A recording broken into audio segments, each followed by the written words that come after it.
Hi all, നമുക്ക് ഇന്നൊരു അടിപൊളി ചിക്കൻ ലിവർ ഫ്രൈ ഉണ്ടാക്കാം. അപ്പം നമ്മൾ വീഡിയോ സ്കിപ്പ് ചെയ്ത് തന്നെ കാണണം, എന്നാലും മനസ്സിലാകത്തുള്ളൂ എൻ്റെ റെസിപ്പി. അപ്പോൾ നമ്മളൊരു 1/2 കിലോ ചിക്കൻ ലിവറാണ് എടുത്തിരിക്കുന്നത്. നല്ലതായിട്ട് ചെറുതായിട്ട് കഴുകിയെടുത്ത്, പിന്നെ ഇത് നമുക്ക് അരിഞ്ഞിട്ട് കഴുകിയെടുക്കാം. നമുക്ക് ചെറിയതായിട്ടൊന്ന് ഇതുപോലെ അരിഞ്ഞെടുക്കാം. ഒത്തിരി ബലം പിടി ചെറിയല്ല, ഇത് പൊടിഞ്ഞു പോകും, കട്ടിയില്ലാത്തൊരു ഐറ്റമാണ്. അപ്പോൾ നമുക്ക് അരിഞ്ഞെടുത്തിട്ടുണ്ട്. ഇതിന് നമുക്കൊരു 3-4 പ്രാവശ്യം നല്ലതായിട്ട് വാഷ് വൃത്തിയായിട്ട് കഴുകിയെടുക്കാം. നല്ലതായിട്ട് അങ്ങോട്ട് കഴുകി അങ്ങോട്ട് എടുക്കുക. അപ്പോൾ നമ്മുടെ കഴുകി കിട്ടിയിട്ടുണ്ട്. അപ്പോൾ നമ്മളൊരു ചെറിയ കഷ്ണം ഇഞ്ചി, ഇത് 2 ചെറിയ കഷ്ണം ഇഞ്ചിയാണ്. അപ്പം ഒരു സബോള, ഒരു 3-4 വെളുത്തുള്ളി, ഒരു പച്ചമുളക്. അപ്പൊ നമുക്ക് ഇഞ്ചിയും പച്ചമുളകും ഒന്ന് കഴുകി എടുത്തിട്ട് നല്ലതായിട്ടൊന്ന് ഇതുപോലെ സൈസായിട്ട് അരിഞ്ഞെടുക്കാം. വെളുത്തുള്ളിയും ഇഞ്ചിയും പച്ചമുളകും, എന്നിട്ട് ഇതെല്ലാം കൂടെ അങ്ങോട്ട് നമുക്ക് മിക്സിക്കകത്തിട്ട് അരച്ചെടുക്കാം. നമുക്ക് ഇതൊക്കെ ചതച്ചെടുത്താൽ മതി കേട്ടോ. ചതച്ചങ്ങോട്ട് ഈ ഒരു പരുവത്തിൽ അങ്ങോട്ട് ചതച്ചെടുത്തിട്ട് ഈ ഒരു പരുവത്തിൽ കൊണ്ട് അടിപൊളിയായിട്ട് അവിടെ ചതഞ്ഞ് കിട്ടിയിട്ടുണ്ട്. അപ്പം സബോള അരിഞ്ഞെടുത്തിട്ടുണ്ട്, ഇഞ്ചി വെളുത്തുള്ളിയും പച്ചമുളകിനെ ചതച്ചെടുത്ത് വെച്ചിട്ടുണ്ട്. അപ്പം നമുക്ക് ഒരു പാനിനകത്തോട്ട് ഓയിൽ ഒഴിച്ചിട്ട് നമുക്ക് ഇഞ്ചി വെളുത്തുള്ളി പച്ചമുളക് കൂടെ അങ്ങോട്ട് ഇട്ടിട്ട് ആദ്യം വഴറ്റിയെടുക്കുക. ചെറുതായിട്ട് വഴറ്റിയതിനു ശേഷം നമുക്ക് ഇച്ചിരി കരിയാപ്പിലേക്ക് കൊടുത്തിട്ടൊന്ന് ചെറുതായിട്ട് വഴറ്റിയെടുക്കുക. അതിനുശേഷം നമുക്ക് അരിഞ്ഞു വെച്ചിരിക്കുന്ന സബോളയും കൂടെ അങ്ങോട്ട് ഇടുക. ഒരു ചെറിയൊരു ടീസ്പൂണിന് ഒരു അര ടീസ്പൂൺ ഉപ്പ് ഇട്ട് അങ്ങോട്ട് സ്വല്പം ഓയിൽ കുറവാണ്, ഓയിൽ ഒഴിച്ചിട്ട് അങ്ങോട്ട് ഒന്ന് ഇളക്കി കൊടുത്തിട്ട് 2-3 മിനിറ്റ് ഒന്ന് അടച്ചു വെക്കുക. അപ്പം പെട്ടെന്ന് തന്നെ ഈ സബോള അങ്ങ് വഴന്ന് കിട്ടും. സബോള വഴന്ന് കിട്ടി കഴിഞ്ഞ ശേഷം ഈ പരുവത്തിൽ വഴന്ന് കിട്ടിയാൽ സൈഡിലോട്ട് നമുക്ക് ഇന്ന് മാറ്റി വെച്ചിട്ട് ഒരു 1/4 ടീസ്പൂൺ മഞ്ഞൾപ്പൊടി, പിന്നെ 1 ടീസ്പൂൺ മല്ലിപ്പൊടി, പിന്നെ ഒരു ചെറിയ ടീസ്പൂണിന് ചില്ലി ഫ്ലേക്സ്, പിന്നെ 1 ടീസ്പൂൺ ഗരം മസാല, ഒരു ടീസ്പൂൺ എരിവുള്ള മുളക് പൊടി ചേർക്കുന്നത്. ഇത് കാശ്മീരി അല്ല, എരിവുള്ള മുളക് പൊടി ഒരു ടീസ്പൂൺ ചേർത്താൽ മതി.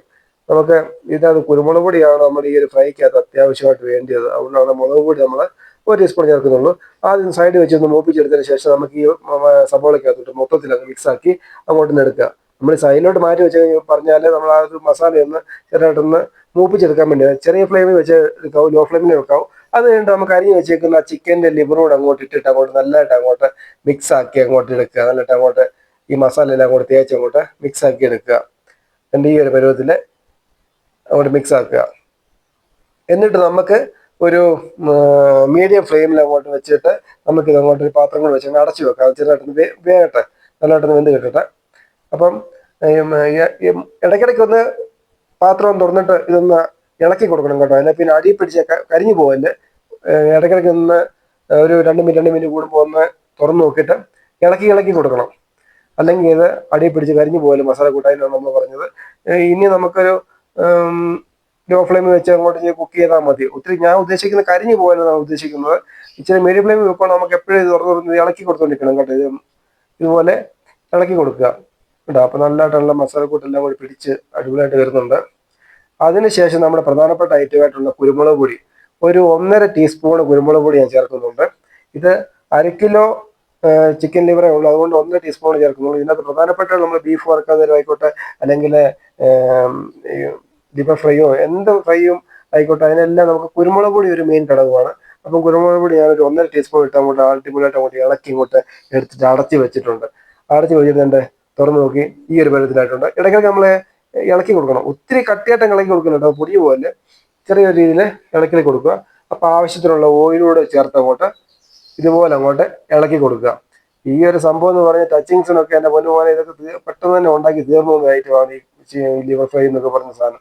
ഇപ്പം പോത്തിൻ്റെ ലിവർ ഫ്രൈ ആയിക്കോട്ടെ, എന്തൊക്കെ ആയിക്കോട്ടെ, ഈ ഒരു പെട്ടെന്ന് ഏറ്റവും കൂടുതൽ ഈ ഒരു സാധനം ഇഷ്ടമുള്ളതും ആമ്പിള്ളേർക്കാന്ന് എനിക്ക് തോന്നുന്നു.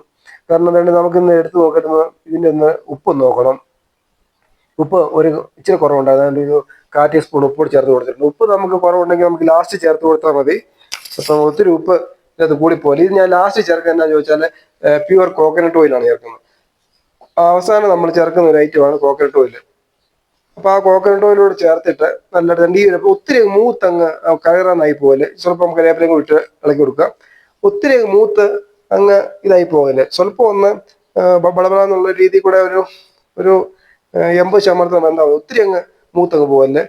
അപ്പം എൻ്റെ ഒരു രീതി ഇതാണ്, അതാണ് ഞാൻ ഒത്തിരി മൂപ്പിച്ചെടുക്കാത്തത്. അപ്പം നമ്മൾ വേണ്ട ചിക്കൻ ലിവർ ഫ്രൈ ഇവിടെ അടിപൊളിയായിട്ട് റെഡിയായി കിട്ടിയിരിക്കുക. നമ്മളിത് പിറക്കിയെടുക്കാൻ ഒന്ന് ടേസ്റ്റ് ചെയ്യാൻ നോക്കിയാൽ പെട്ടെന്ന് തന്നെ ഈ സംഭവം നമ്മൾ തന്നെ തിന്ന് തീർക്കും. അതാണ് എൻ്റെ പ്രത്യേകത. അതാണ് ഈ ബീഫ് ഫ്രൈയുടെയും ഈ ചിക്കൻ ഫ്രൈ ഇതിൻ്റെ ഒരു പ്രത്യേകത. അപ്പോൾ വീഡിയോ ഇഷ്ടപ്പെട്ടെങ്കിൽ ലൈക്ക് ചെയ്യണം, സബ്സ്ക്രൈബ് ചെയ്യണം, അപ്പം thanks for watching. Thank you.